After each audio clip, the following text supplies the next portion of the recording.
I still remember the night he told me he didn't love me anymore. His voice was calm, too calm, like he'd practiced every word. I stood there in the kitchen, my hands still wet from washing the dishes, while he looked at me with eyes I no longer recognized. After 25 years of marriage, my husband, my best friend, my everything, told me he wanted someone younger. And in that moment, I forgot how to breathe. It's strange how life changes quietly, without warning. One minute you're planning dinner, and the next, your entire world collapses with a single sentence. But I guess that's how endings are. They never come with thunder, they come with silence. I met Daniel when I was 21. Back then, he was all charm and laughter. Messy hair, kind eyes, the kind of man who made promises that felt eternal. He used to hold my hand like he was afraid I'd disappear if he let go. We were young, poor, but madly in love. He was an architecture student, I was studying literature. We'd talk for hours about dreams, his of building cities, mine of writing stories that would move hearts. But life doesn't always give you both dreams, it makes you choose. When we married, I left my writing behind. Someone had to work when he went through his unpaid internship years. I got a job as a secretary, typing letters I didn't care about, while he stayed up late designing buildings that only existed on paper. But I was proud of him, proud of us. We built everything together, brick by brick. Our first apartment was tiny, one bedroom, peeling wallpaper, a sink that leaked, but it was ours. He used to bring home cheap flowers every Friday. To thank my muse, he'd say, smiling. And I'd laugh, pretending not to notice that he'd skip dinner again so I could eat. Years passed. He got his first big project, then his second. Our lives began to change, better clothes, better house, better everything. But as his world expanded, mine shrank. I became Daniel's wife. And somehow, I forgot what it meant to be me. We had 2 beautiful children, Emma and Noah. I lived for them. I poured everything into their childhoods, the birthdays, the scraped knees, the bedtime stories. Daniel worked late most nights, but I never complained. I believed he was building a future for us. There were nights I'd sit by the window, waiting to hear his car pull up, just to see his tired smile. He'd walk in, loosen his tie, kiss my forehead absent-mindedly, and collapse on the couch. We didn't talk much anymore, but I told myself that was normal. Marriage changes, love matures, right. But deep down, I missed him. Not just the husband he used to be, but the man who'd once written me letters full of fire and tenderness. The one who used to whisper, "I can't imagine a life without you." The first time I noticed something had changed, it was small, so small that I brushed it off. He started dressing differently. Crisp shirts, new cologne, a fitness routine out of nowhere. When I asked, he smiled lightly. "Just trying to stay healthy," he said. But the way he looked at his phone when a message came in, the hesitation before unlocking it, made my stomach twist. He started staying out later, business dinners, client meetings, deadlines. I told myself not to be paranoid. After all, he'd never given me a reason to doubt him. Then came the distance. Not the kind you can measure in miles, but the kind you feel in your bones. We lived in the same house, but he'd already moved out emotionally. He laughed less, spoke less, touched me less. And one night, I caught him staring at me like a stranger who couldn't quite remember my name. "Daniel, are we okay?" I asked him once, my voice trembling. He looked up from his phone, distracted. "Yeah, of course, why wouldn't we be? You just seem far away lately." He sighed, forcing a smile. "You're imagining things, Sarah. I'm just tired, that's all." And I wanted to believe him. God, I needed to believe him. Because the alternative, that my marriage was slipping through my fingers, was too painful to face. Weeks turned into months. One evening, I found a lipstick stain on his collar, not my shade. I stared at it for a long time, my hands shaking, the air thick with disbelief. When he got home, I didn't mention it. I washed the shirt quietly, like if I erased the evidence, maybe I could erase the truth too. That night, I couldn't sleep.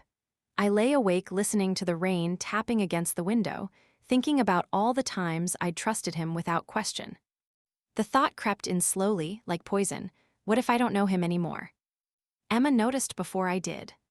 She was 22, sharp-eyed, her father's mirror image. "Mom," she said one morning over coffee, Dad's acting weird. You see it too, right? I forced a smile. He's just busy with work, sweetheart.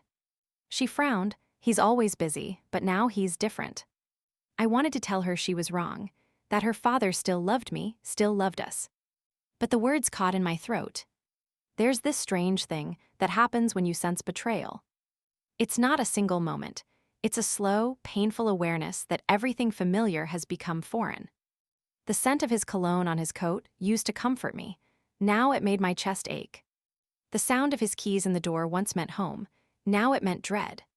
One Friday night, I stayed up waiting. It was past 2 a.m. when I heard his car pull into the driveway. He walked in, his hair slightly messy, his tie loose. "Hey," I whispered, trying to sound calm. "You're late."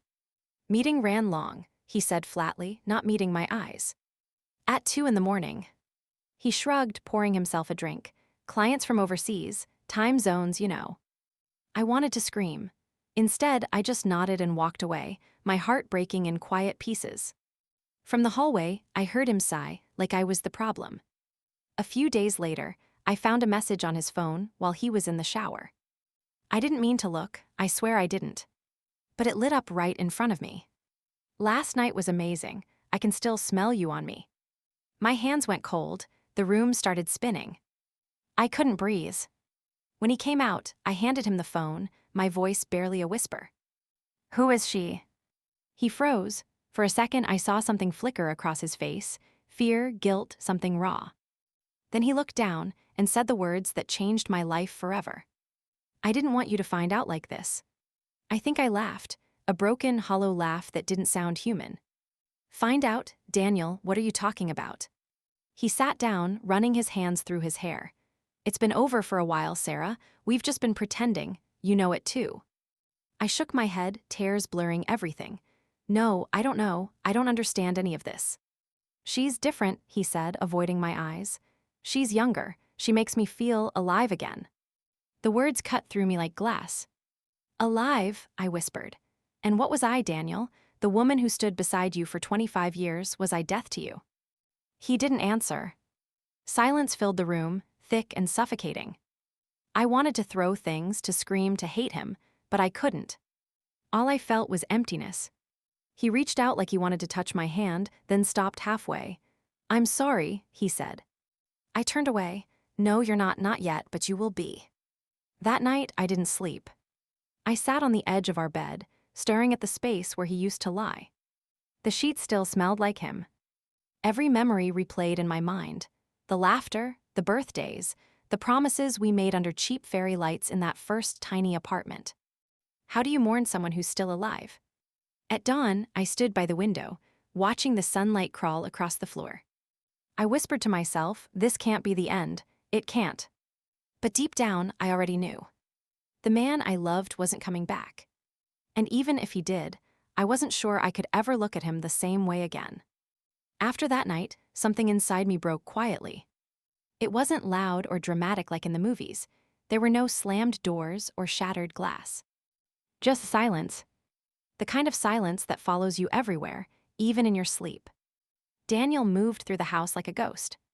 He still came home, but his presence felt like an intrusion. He'd leave early in the morning, avoid eye contact, and mutter short answers to my questions. The man who once called me his home now looked uncomfortable just being near me. I tried to pretend everything was fine. For the children's sake, for my own sanity. I cooked his favorite meals, left the porch light on, ironed his shirts. But every gesture felt meaningless, like throwing flowers on a grave. I thought if I showed him love, he might remember ours. But love can't compete with someone new.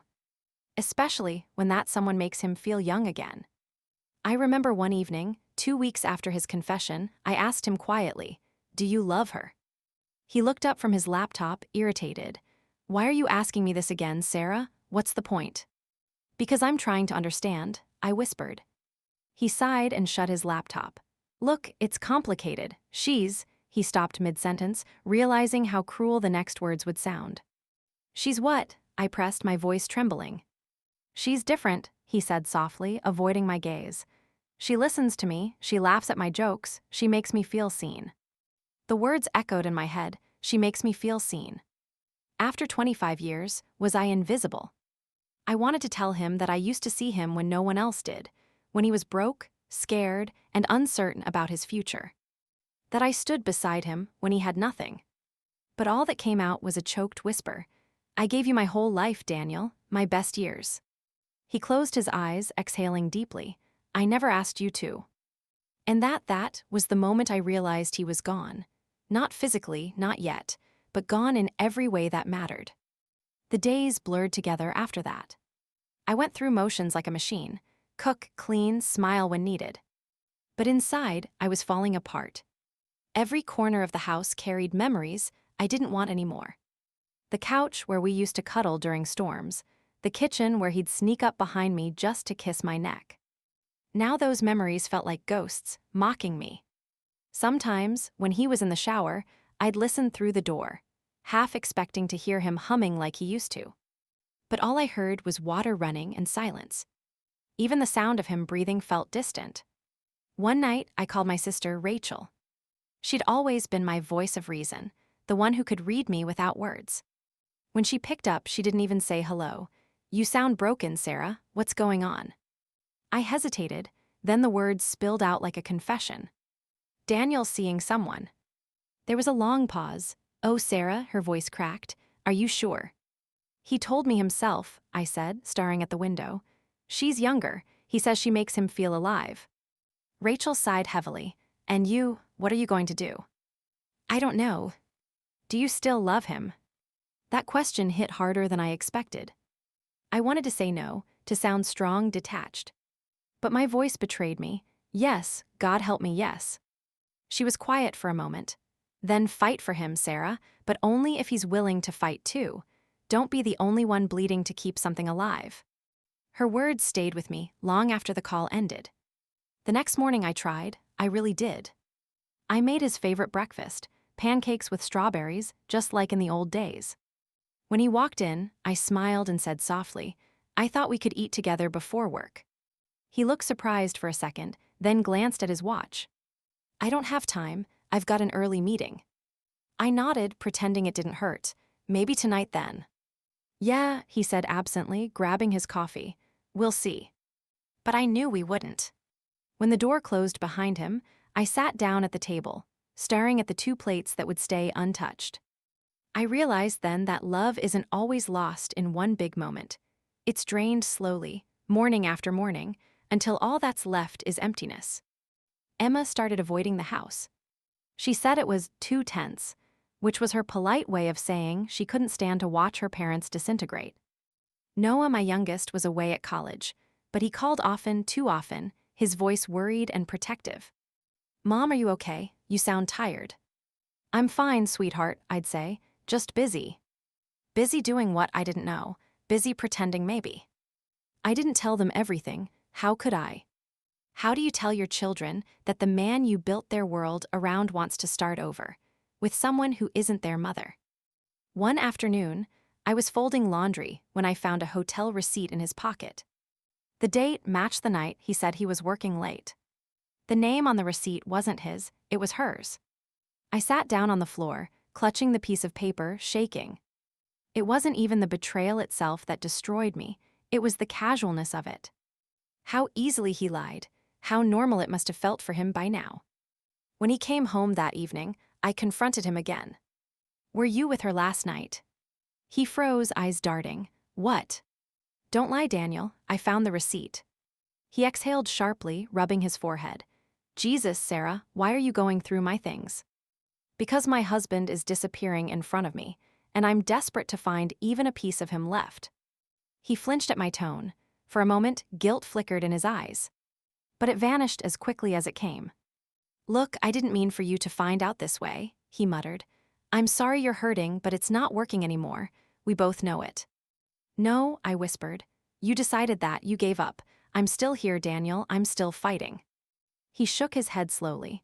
You're fighting for something that's already dead. That night, I cried until my throat burned. It wasn't just heartbreak, it was humiliation. The feeling of being replaced. Of realizing that the person who once promised to protect your heart is the very one who's destroying it. I started losing weight, barely eating. the mirror became my enemy. I'd stare at my reflection and wonder if this was why. Maybe I wasn't pretty enough anymore. Maybe age had made me invisible. I tried new clothes, makeup, even perfume, but nothing could cover the scent of desperation. And when I looked into Daniel's eyes, I could tell he'd already chosen her. One evening, I heard him on the phone. His voice was soft, almost tender.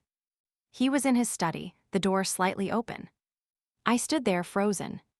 He laughed quietly and said, "Yeah, I miss you too." Then after a pause, "Don't worry, it's just a matter of time." Those words hit me harder than any scream ever could. A matter of time. He was planning our end while I was still trying to save us. I walked away silently, each step heavier than the last. That night I didn't cry. I just sat in the dark, numb, staring at the wedding ring on my finger. It felt like a cruel joke now. A circle that once meant forever, now just a reminder of a promise shattered. A few days later, I told Rachel everything. She came over immediately, her eyes full of tears. "Leave him, Sarah," she said firmly. "You don't deserve this." "I can't," I whispered. "Not yet, I still love him." She squeezed my hand. "Then you're loving him for both of you now, and that's killing you." I knew she was right, but love doesn't vanish just because it should. Sometimes it stays, even when it hurts to keep it alive. One night, I finally said the words out loud, to myself. Standing in front of the mirror, I whispered, "He doesn't love you anymore." My reflection stared back, broken but honest. It was like waking up from a long, painful dream. For the first time, I saw things clearly. The distance, the excuses, the way he flinched when I touched him. It was all there, written in the silence between us. A week later, he didn't come home at all. He texted that he was staying with a friend because of a late project. But I didn't ask who, I didn't need to. I spent that night alone in our bed, surrounded by the ghosts of our past. I looked at the photos on the wall, our wedding, the kids when they were little, that trip to Paris where he'd kissed me under the rain. Every frame felt like a lie now. As dawn crept in, I whispered to the empty room, "How did we get here?" But there was no answer, just silence. By the end of that month, I stopped trying. Stopped asking where he was, stopped waiting for him to come home. Something inside me shut down. And that's when he noticed. He started calling more, coming home earlier, suddenly checking in. But I didn't fall for it, not this time. Because I realized something powerful in that emptiness. I may have lost him, but somewhere in the middle of all that pain, I was starting to find myself. The morning it all shattered completely wasn't extraordinary. There was no storm, no warning, just sunlight spilling across the kitchen floor as I poured myself a cup of coffee. But I felt it. That strange stillness before everything collapses. Daniel had stayed out again the night before. I didn't ask where, I didn't even wait up this time. But when he walked in around 8 a.m., I noticed it, the faint scent of perfume clinging to him. Not mine. The same perfume that had haunted my dreams for weeks. He looked tired, disheveled, but not guilty. That's the thing about betrayal. Once someone decides to hurt you, they stop pretending it's wrong. "Morning," he muttered, heading straight for the coffee pot. "Did you have a good night?" I asked softly, my voice steady, though my heart was pounding. He froze for a second, just 1 second, then turned to face me. "What's that supposed to mean?" I met his eyes. "It means I know, Daniel. I've known for weeks. I just wanted to see if you'd ever have the courage to tell me yourself." The silence stretched between us like a blade. He opened his mouth, then closed it. Finally, he said quietly, "There's no point pretending anymore." Those words, they didn't sound human. They sounded like a death sentence. We sat at the kitchen table, the same table where we once planned vacations, birthdays, a whole life together. Now it felt like a courtroom. "I never meant to hurt you," he began, his voice low, "but I can't keep living like this." "Like what?" I whispered. "With me, with your wife." He rubbed his temples. "You're making this harder than it has to be." I laughed bitterly. "Harder? Daniel, you destroyed our marriage and you're worried about difficulty." He flinched but didn't respond. I stared at him, really stared, and realized how unfamiliar he'd become. His face, his voice, even the way he sipped his coffee. He was a stranger, wearing the face of the man I loved. "Who is she?" I asked finally. He hesitated, then sighed. "Her name's Lily." Lily? The name hung in the air like poison. "She works with me," he continued. "She's young, yes, but she understands me. She makes me feel alive." "Alive?" I repeated, my voice breaking. "You used to say I was your life." He looked down. "People change, Sarah." I wanted to scream. I wanted to throw the coffee mug at the wall and watch it shatter, just like my heart. But instead, I whispered, "And what about me? Do I just disappear now?" He didn't answer.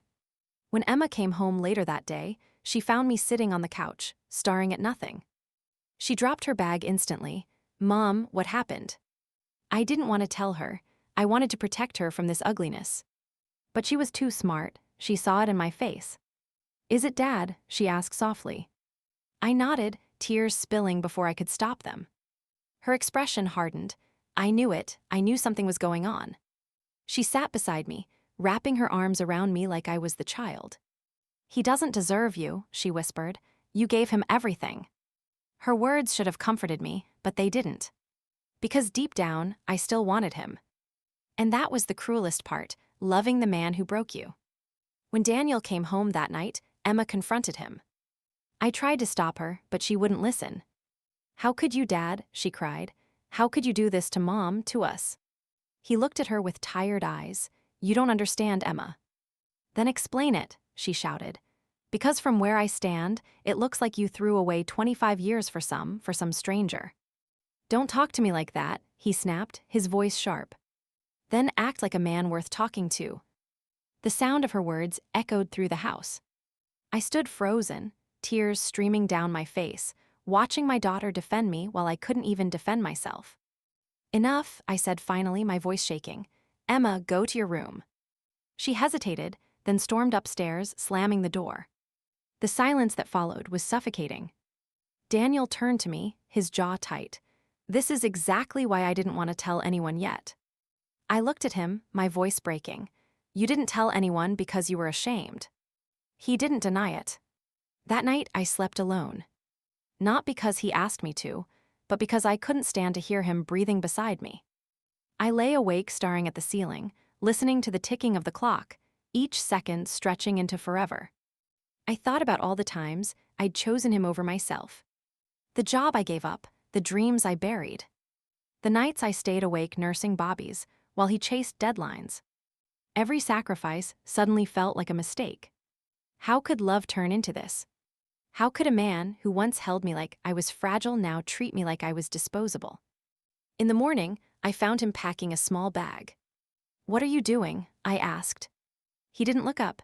"I'm staying at a hotel for a while. We both need space." "Space," I repeated, laughing through tears. "You already found space between her sheets." He stopped, his shoulders tensing. "Don't do this," he said softly. "Let's not make it ugly." "It's already ugly, Daniel," I whispered. "You made sure of that." He zipped his bag and finally met my eyes.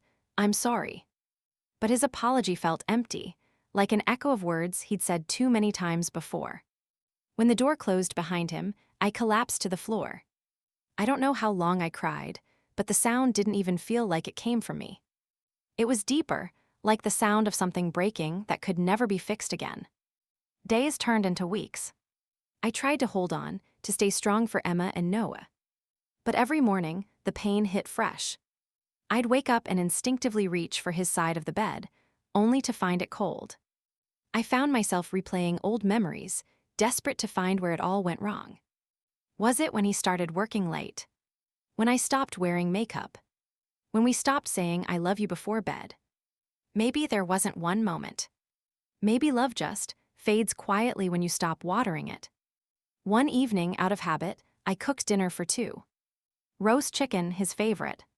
Halfway through setting the table, I froze. He wasn't coming home.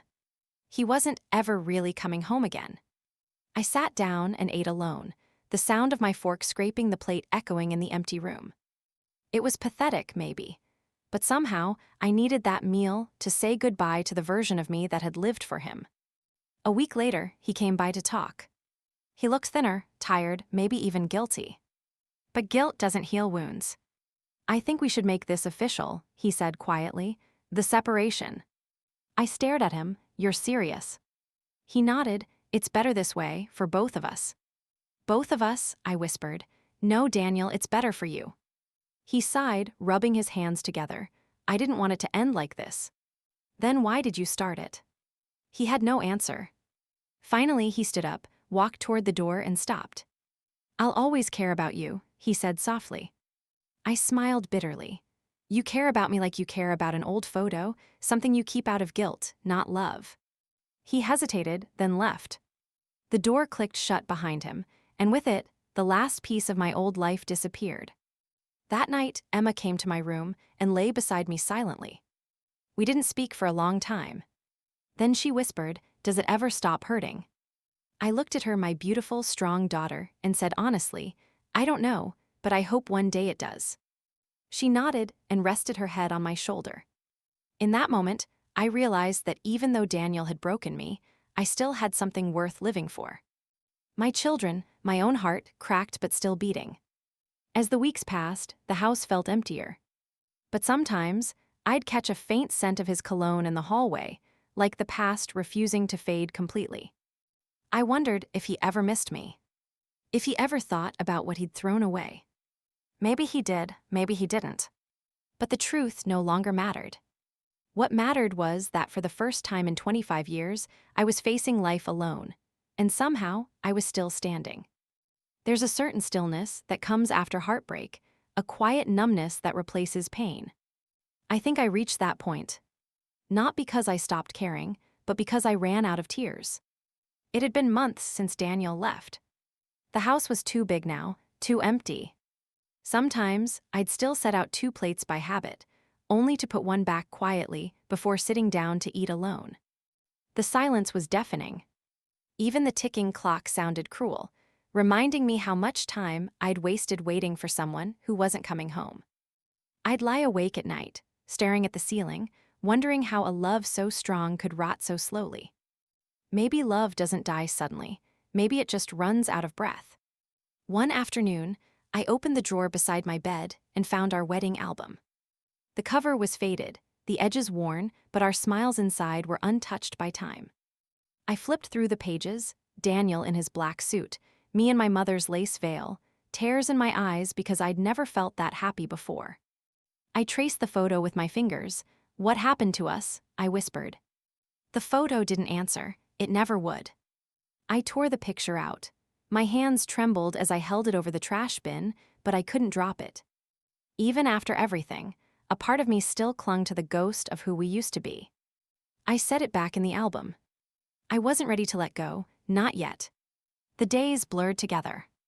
I stopped opening the curtains, stopped answering calls. Rachel came by once and practically forced me to step outside. You can't live like this, Sarah, she said, folding her arms. I'm fine, I lied. You're not. Look at you, you've lost weight, you barely talk. What's the point? I interrupted, my voice sharp. The man I built my whole life around decided I wasn't enough. You think a walk in the park is going to fix that? Her eyes softened.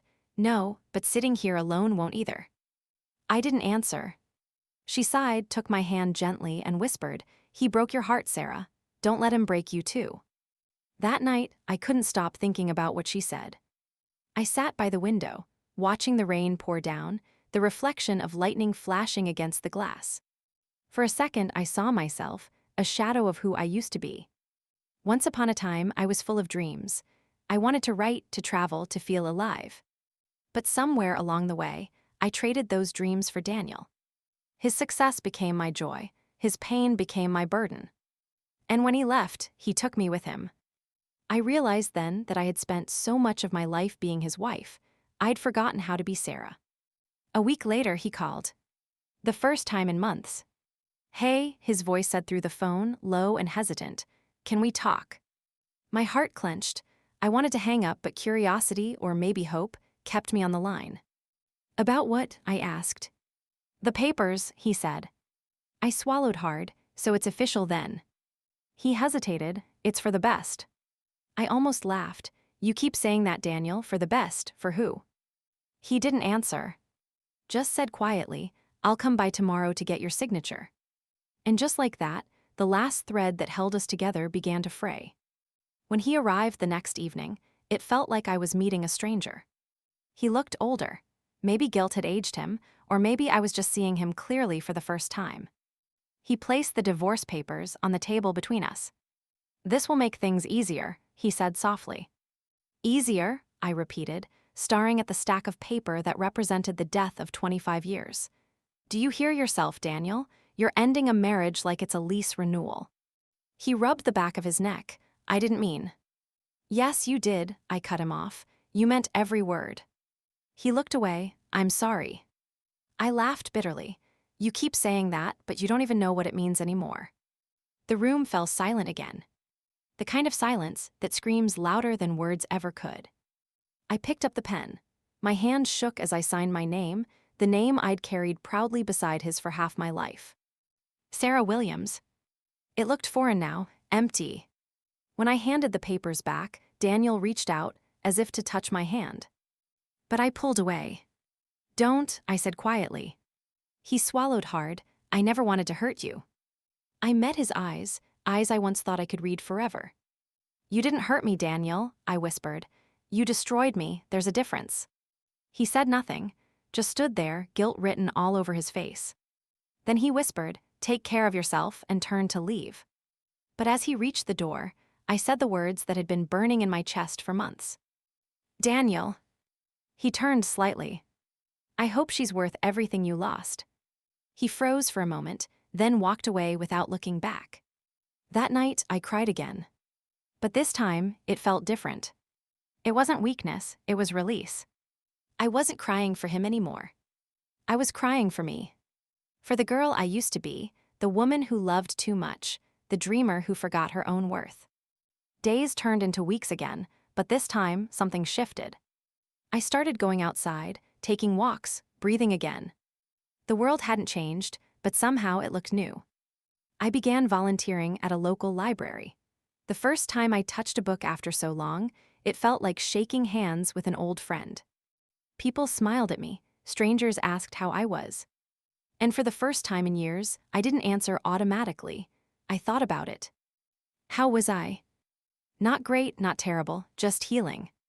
One afternoon, I ran into an old friend, Marie, someone I hadn't seen since the kids were in high school. She looked at me and said, "You've lost weight, but your eyes, they're different, softer somehow." I smiled faintly. Maybe that's what happens when you stop fighting for someone who's already gone. She nodded knowingly, and start fighting for yourself instead. Her words stayed with me. Weeks later, Daniel showed up unexpectedly. It was a Sunday morning, and I was watering the plants in the garden. When I looked up, he was standing by the gate, watching me. For a moment, it felt like old times, like the years hadn't passed. Then reality sank in. "What are you doing here?" I asked, setting down the watering can. "I was driving by," he said quietly. "Thought I'd check in." "Check in," I repeated, like an old colleague. He looked uncomfortable. "I just wanted to see how you were." "I'm surviving," I said simply. He nodded, glancing around the garden. "You always loved these flowers." "I still do," I replied. "They're loyal, they bloom even after the storm." He smiled faintly, but I didn't smile back. Something in his eyes flickered, maybe regret, maybe nostalgia. "Sarah," he began slowly, "I didn't realize what I was losing until." I stopped him with a raised hand. "Don't." He looked hurt. "You won't even let me finish." "No," I said firmly, "because nothing you say will change what you did." He lowered his gaze. "You're right." We stood there in silence, surrounded by the soft hum of morning. Then I said quietly, "You should go." He nodded, his voice almost a whisper. "Goodbye, Sarah." I didn't say it back. When he drove away, I exhaled, a long, shaky breath that felt like years leaving my body. And for the first time, I didn't feel empty. I felt free. That night, as I sat on the porch watching the sunset, I realized something profound. Sometimes, love isn't about holding on, it's about knowing when to let go. Not because you stopped loving the person, but because you finally started loving yourself. I whispered into the evening air, "You chose someone younger, Daniel, but I chose someone stronger, me." and for the first time in a long time. I smiled. People think heartbreak ends when the person leaves. It doesn't. It lingers in the smell of their shirts that you can't throw away, in the sound of their name when someone else says it, in the quiet moments when you reach for a ghost that's no longer there. After Daniel left, the house became a museum of memories. Every room whispered his name. His favorite coffee mug, his books on the shelf, the indentation on his side of the bed, they all stayed like stubborn reminders of a life that was gone.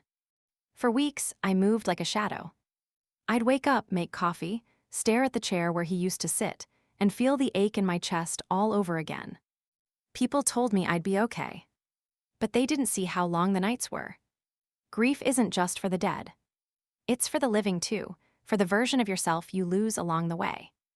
One morning, I caught my reflection in the mirror and didn't recognize the woman staring back. My eyes were hollow, my hair dull, my skin pale. I looked like someone who had forgotten how to live. Something inside me snapped. I walked into the bathroom, turned on the tap, and washed my face until the cold water stung my skin. "No more," I whispered to the mirror. "You can't keep dying for someone who's still breathing." It wasn't a dramatic transformation. I didn't suddenly become brave or healed. But that moment was the beginning. The first step toward remembering who I was before Daniel. I started small. I cleaned the house, threw away the little things that made me cry, the tie he left behind, the cologne bottle that still smelled like his lies. I boxed up our wedding album and tucked it deep into the closet. Out of sight, but never really out of heart. Then I joined a book club. At first, it felt strange, sitting among strangers, pretending to care about stories when my own life felt like one big tragedy. But as the weeks passed, I found comfort in the words of others. Fiction became therapy. It reminded me that even broken characters can find their way again. Emma visited often. She was my anchor. She'd come over with groceries and a fierce kind of love that only daughters have. Sometimes we'd talk about everything, sometimes about nothing at all. One evening, she looked at me and said, "You're getting better, Mom. You smile more." I didn't realize it until she said it. I was smiling again. A small, fragile thing, but real. Noah called every week from college. He'd always end with the same words, "I love you, Mom. You're the strongest person I know." I wasn't sure about that, but I held on to it. Because when the people you love believe in you, sometimes that's enough to start believing in yourself again. Meanwhile, life went on cruelly, beautifully, indifferently. Seasons changed, the trees bloomed, then shed their leaves. And little by little, the ache in my chest began to dull. It never disappeared, but it softened like a bruise that stopped throbbing. One day, I was walking through the market when I saw him. Daniel. He was with her, Lily. They looked happy. He was laughing in a way I hadn't seen in years. My stomach twisted, but I didn't hide. I just stood there, watching them from a distance. He looked up and our eyes met. For a second, time froze. His smile faltered. I saw it, that flicker of guilt, of confusion. He nodded slightly, a silent acknowledgement of everything we'd been and lost. I nodded back, then turned and walked away. My hands were shaking, but my heart was. It was strange, seeing him no longer hurt the way it used to. Maybe because I finally understood. Some people are meant to teach you love, not give it to you forever. Months passed. I started volunteering at a local women's shelter, helping others rebuild their lives after divorce and abuse. At first, I didn't think I belonged there. But listening to their stories, women who had lost everything and still found a way to stand, made me realize I wasn't alone. One evening, a woman named Clara told me, "Pain changes us, but it also wakes us up. Sometimes you have to lose everything to remember who you are." Her words stuck with me. I was no longer just surviving, I was rediscovering myself. Then one day, Daniel called.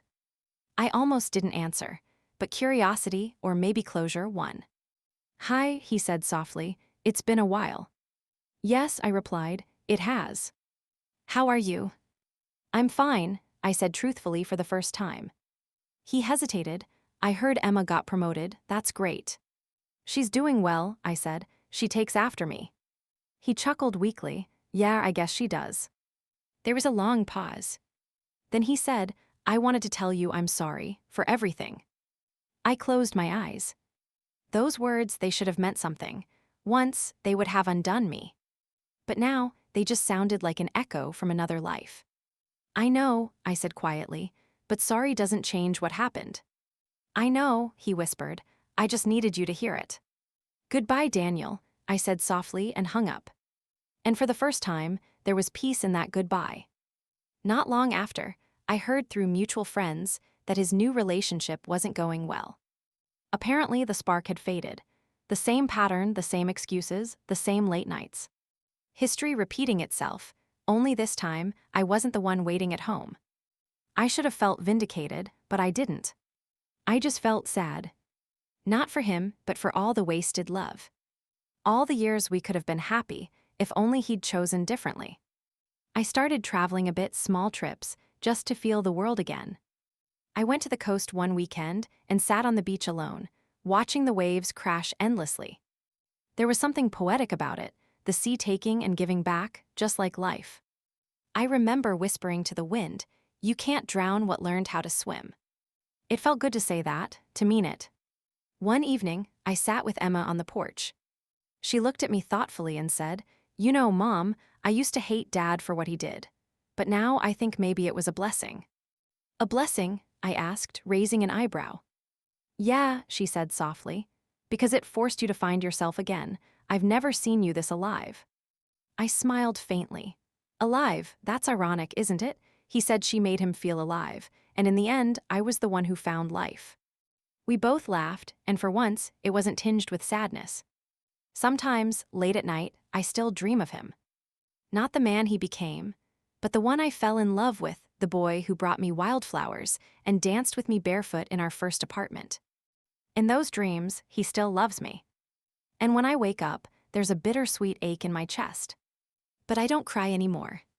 Because love doesn't always vanish, sometimes it just changes shape. It becomes a memory, a lesson, a quiet kind of gratitude for what once was. One Sunday, I returned to our old church, the one where we'd married 25 years ago. The same stained glass windows, the same wooden pews. As I sat there, sunlight filtered through the colors, bathing me in warmth. I closed my eyes and whispered, thank you. Not to God alone, but to life for breaking me, for teaching me, for remaking me. Because sometimes the worst heartbreak is the one that sets you free. When I walked out, I saw a couple standing near the door, holding hands, whispering to each other, so full of love and innocence. I smiled at them. Once that had been me. And maybe one day it could be again. Not with Daniel, but with someone who saw me, really saw me. Or maybe just with myself. Because after all this time, I had learned something precious. You don't need someone else to complete you. You just need to remember that you were whole all along. That night, I lit a candle by the window, something I used to do when I was waiting for him to come home. Only this time, it wasn't for him. It was for me. A small symbol of light, proof that even after being broken, I could still glow. And as the flame flickered gently in the dark, I smiled and whispered. I made it through. It had been almost 2 years since Daniel left. 2 years of silence, healing, and learning how to live again. I thought I'd buried every piece of him deep enough that he could never reach me. But life has a cruel sense of irony. It was a rainy Tuesday afternoon when I saw his name light up on my phone again. For a moment, I just stared at it. My first instinct was to ignore it, but curiosity, maybe fate, made me answer. Sarah, he said softly, his voice uncertain, almost fragile. I froze. That voice used to be my home. Now it sounded like a stranger calling from another life. Daniel, I said finally, why are you calling me? I need to see you, he said, almost pleading. Please, just once. Why? I can't explain over the phone, just please, Sarah. There was something in his tone, regret, exhaustion, something heavy. Against my better judgment, I agreed. We met at a small cafe downtown, one we used to visit when we were young and broke, when we'd share one slice of pie because that was all we could afford. He was already there when I arrived. And for the first time, I really saw how time had changed him. His hair was grayer, his shoulders slumped, his eyes hollow. The man who once walked with confidence now looked like someone searching for something he'd lost forever. "Hi," he said quietly, standing awkwardly as I approached. "Hi," I replied, keeping my distance.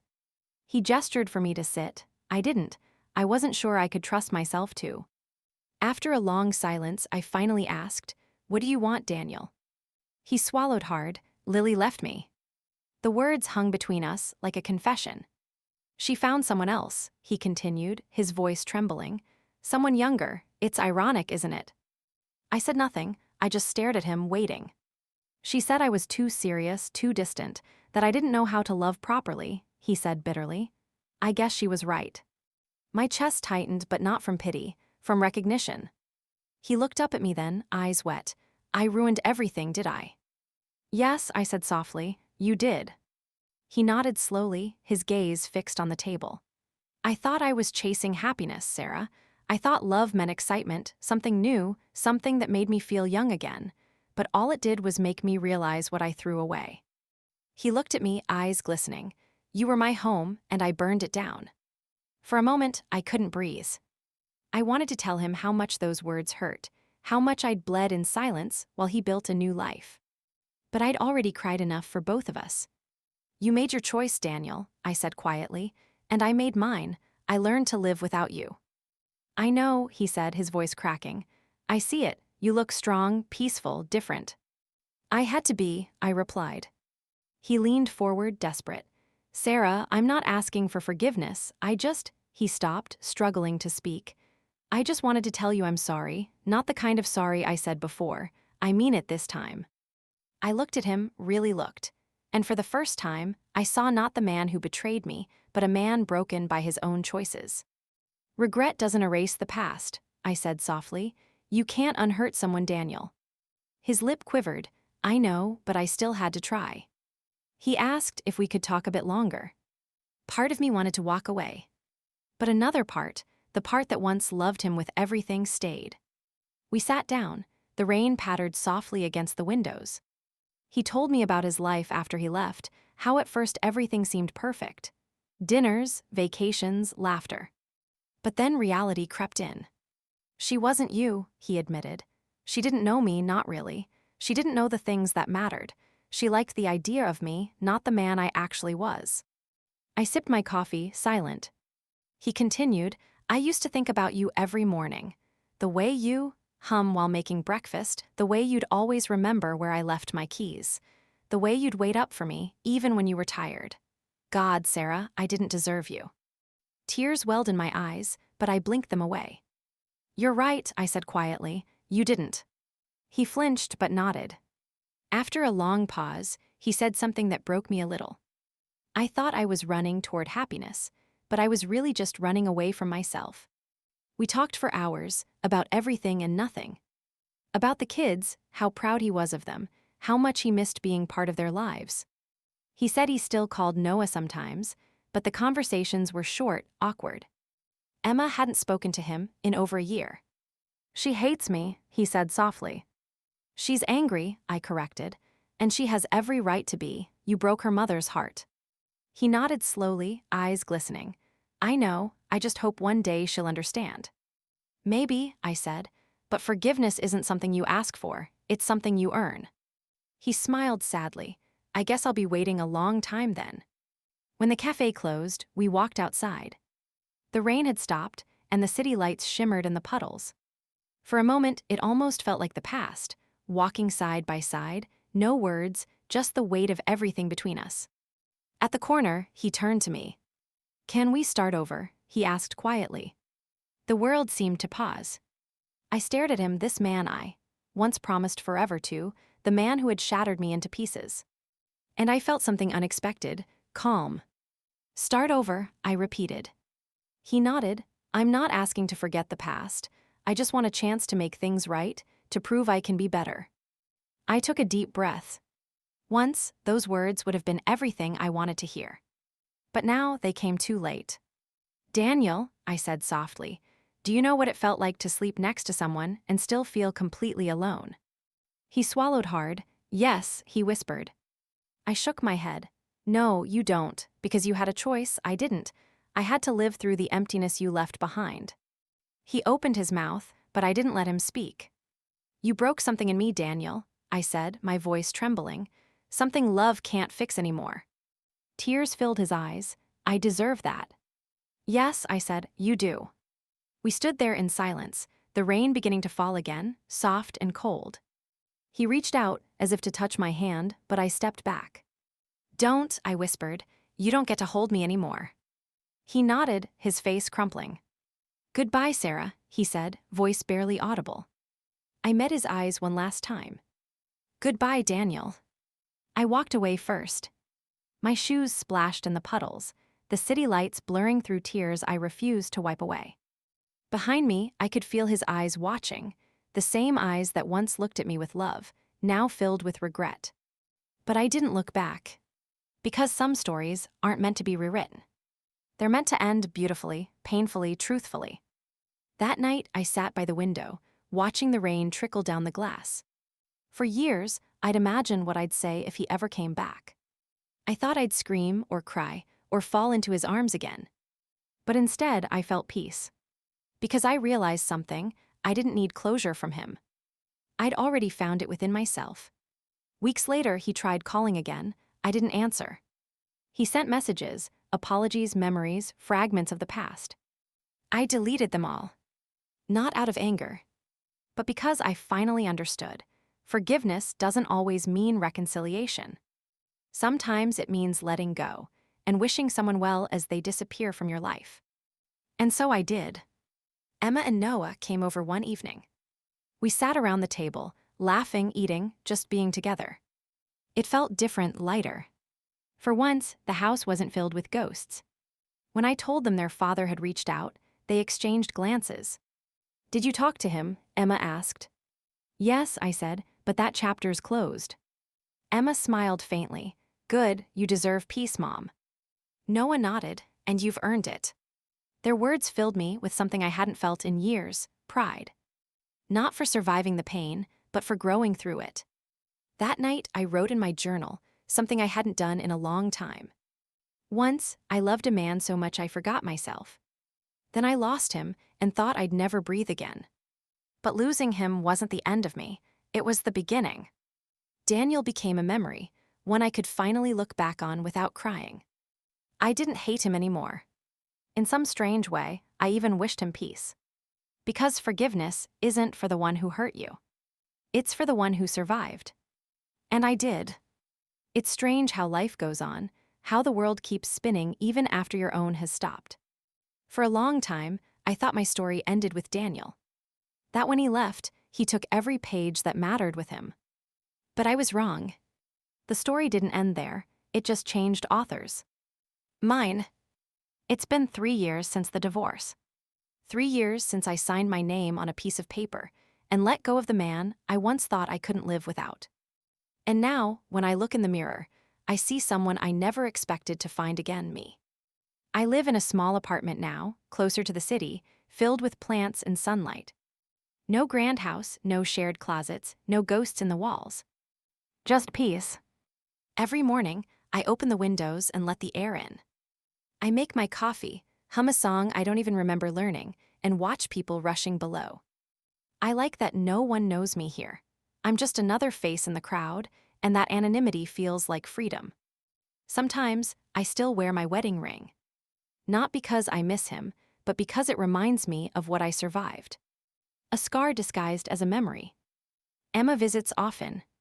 She's engaged now, to a kind man who looks at her the way Daniel used to look at me when we were young. Watching her love without fear fills me with both pride and envy. She once told me, I learned how to love from you, Mom. Even when it hurt, you loved honestly. That sentence nearly broke me. Because if nothing else, at least my pain taught her strength. Noah graduated last spring. He stood on stage in his cap and gown, beaming, searching the crowd for me. When he found me, he waved and shouted, "We did it, Mom." We. The word made me cry, because yes, we did, we survived. One quiet Sunday morning, I was walking through the park when I saw him again. Daniel.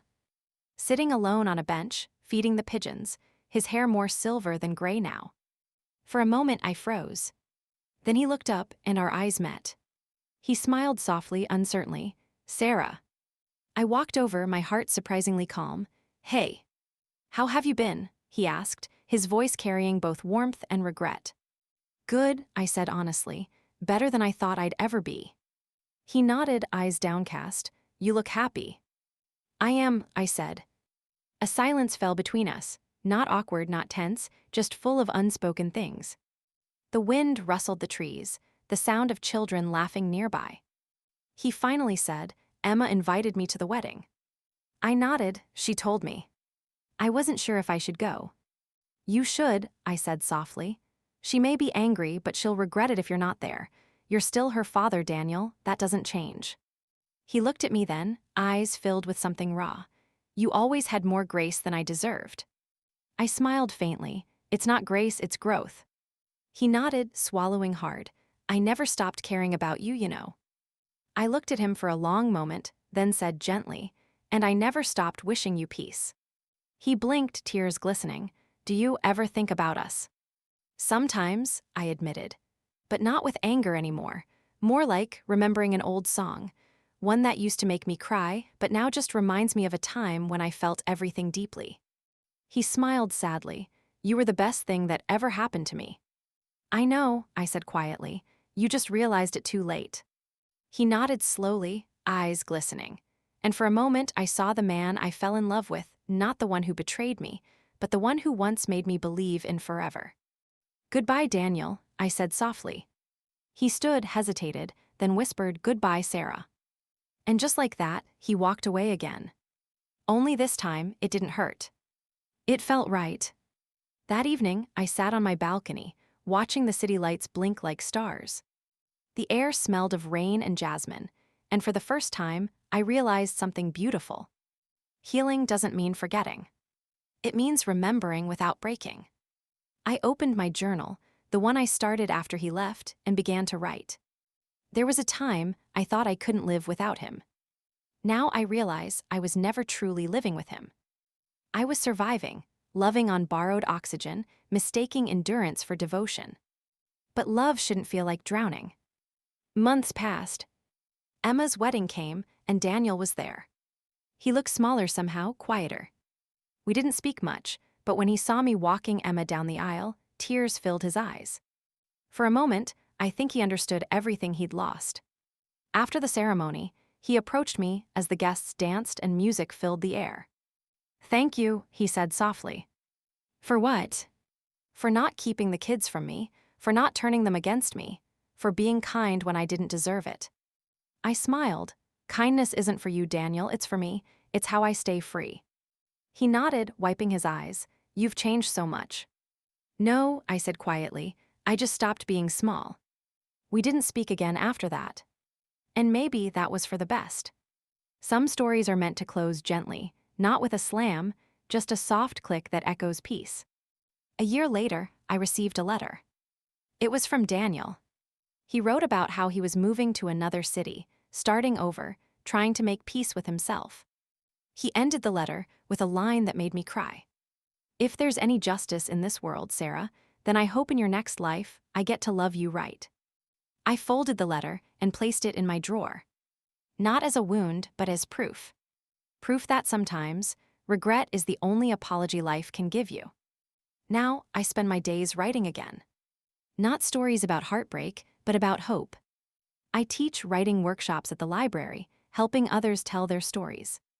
And every time someone asks me what inspired me to start, I smile and say, "Pain did. It was my first teacher." Sometimes I walk along the beach, where the wind tastes like salt and freedom. I collect seashells, tiny, broken things made beautiful by the waves. Maybe that's what I am now, a seashell. Cracked, imperfect, but still shining when the light hits just right. There are still nights when loneliness visits. It doesn't knock, it just slips quietly into the room, sits beside me, and whispers old names. But I no longer fight it. I pour it a cup of tea, listen for a while, and then let it go. Because I've learned that peace isn't the absence of pain, it's learning to live with it without letting it control you. One night, Emma called me. She was crying not from sadness, but joy. "Mom," she said, "I'm pregnant." For a moment, I couldn't speak. Then I laughed through tears. "You're going to be a wonderful mother." "Only because I had you," she said softly. After the call ended, I sat by the window, staring at the stars. A grandchild. A new beginning. Life was giving me another chance to love, this time without fear. I sometimes wonder if Daniel ever found peace. If he's happy somewhere, perhaps looking at the same stars, thinking about me. And if he is, I hope he smiles. Because despite everything, despite the pain and betrayal, and the tears I once thought would drown me, I don't regret loving him. He was my lesson. The one that taught me the difference between losing someone and losing myself. And now, as I sit here writing the final lines of this story, I realize it was never a tragedy. It was a transformation. Love broke me. Betrayal rebuilt me. And forgiveness set me free. If there's one thing I want whoever reads this to understand, it's this. You can survive the worst heartbreak. You can rebuild from the ashes. And one day, you'll wake up and realize the pain that once destroyed you is the same pain that made you who you are. I know because that's what happened to me. I close my eyes now, listening to the hum of the city, the laughter of strangers, the soft beat of my own heart, steady, strong, alive. I whisper to the night, "Thank you for breaking me, so I could finally become whole." And as the moonlight spills through my window, I smile. Not because I'm happy every day, but because I'm finally at peace.